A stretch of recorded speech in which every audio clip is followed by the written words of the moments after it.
Now let's look at what intellectual property is. Intellectual property refers to the creation of the mind. That means as it has to do with inventions, literary or artistic work, designs, symbols, names, images, and for commerce. Now, basically, this is just a definition, but let me put it in a basic term for you. Think about it like how someone has real estate property. You're talking about the person has land, facilities, properties here and there, buildings.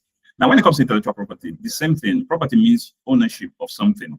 Then intellectual means your intelligence, your smartness. Okay, that means how the ownership of your intellectual work, of your smart work. Okay, those things that your mind has created, those things that your mind has done. Okay, you having ownership to them. That is what intellectual property means, and it cuts down into trademark. It cuts down into patents, copyright, even trade secrets, and also industrial designs. Okay, but we're going to major on three: trademark, copyright, and then patent. Now, why IP matters? Okay, for entrepreneurs. First, it protects your business identity and uniqueness. In other words, think about this business you're about to do. It gives you absolute protection. Let's suppose maybe a name, the slogan you're trying to use. When you register that slogan, you see, maybe you don't know how far you would go in the business, but you registered it.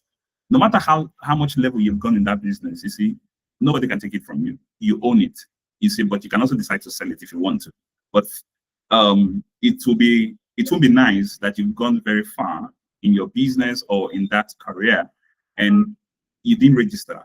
That means you put yourself at a disadvantage. Anybody can come to register it, and then even though you are the first, or that idea or that work was initially from you, you cease to own ownership. You don't even have ownership in the first place. You cease to own that creative work.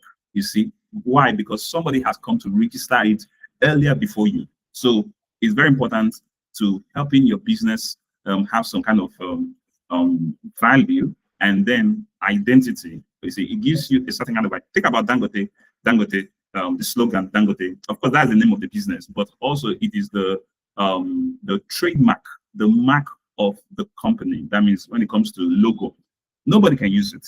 You see, not because he's big, not because Dangote is a big person. No, it's actually because he trademarked it.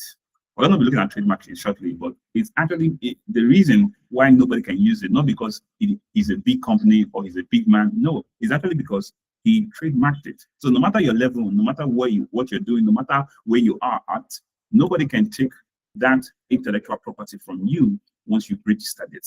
Very important. So it gives you identity, and also it gives you uniqueness. Remember what I said for identity. Nobody can take it away from you. It's personally owned by you exclusively. You have exclusive right over that. Then another thing also, it builds your brand value and attracts investors. That means, with what if you have registered this IP, you see, investors want to deal with somebody who owns it, you see, rather than maybe another third party. You see, the person who owns it, it gives you so much value. Another thing also, it prevents others from copying, you see, because others cannot copy your work.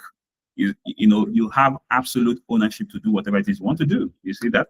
And at the same time too, it enables you to license or sell your rights for profit. That means you can franchise it or you can sell it outright. And then finally, it strengthens your competitive advantage. With what I said earlier, so you can also understand what I'm saying. So the advantage that you have in that business or in that particular field, you see, you have an edge over maybe somebody else who probably don't have, what or close to what you have.